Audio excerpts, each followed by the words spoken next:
ইউনূস সরকার আইসা কিছু ভালো ভালো সিদ্ধান্ত নিছে, যেটা পরবর্তীতে কন্টিনিউ হবে কিনা জানি না। চায়নার সাথে একটা ড্রোন ফ্যাক্টরি বানানোর চুক্তি হয়েছে। এটা আমরা চীনকে অফার করছি এবং চীনা কোম্পানি রাজিও হয়েছে বাংলা থেকে ড্রোন ফ্যাক্টরি করার জন্য। এটা শুই না তো দাদাবাবুদের তো বীজে কান্দে উঠে গিয়েছে।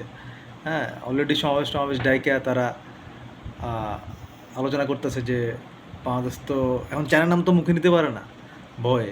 কয় যে পাকিস্তান থেকে আমরা বিমান নিতে আসি, ওই যে F-17 যেটা দিয়ে রাফাল হোতালে ছিল, ওই F-17 নিতে আসি, এই জন্য বাঁধের আকাশ সীমা নাকি এখনও স্ট্রং হয়ে যেতেছে, এটা ইন্ডিয়ার সার্বভৌমত্বের জন্য হুমকি শুরু। তো আমার কথা হইলো যে আমাকেও টাকা আমরা বিমান কিনুম না ড্রোন বানামো, এটা তো আমাকেও ইচ্ছা, তোদের সমস্যা কি? আমরা কি তোকে যে হামলা করতেছি? এত প্যারাকে তোদের, মানে তোরা এত বড় একটা দেশ, তোরা মানে তোগো আশেপাশে যত ছোটো দেশ আছে সবার লগে তোরা একটা গ্যাঞ্জাম পাকিয়ে রাখছস। কেউ কিছু অস্ত্র কিনলে তোগো মানে বিজি কান্দে উঠে যায় কেন? বোকা চোদা।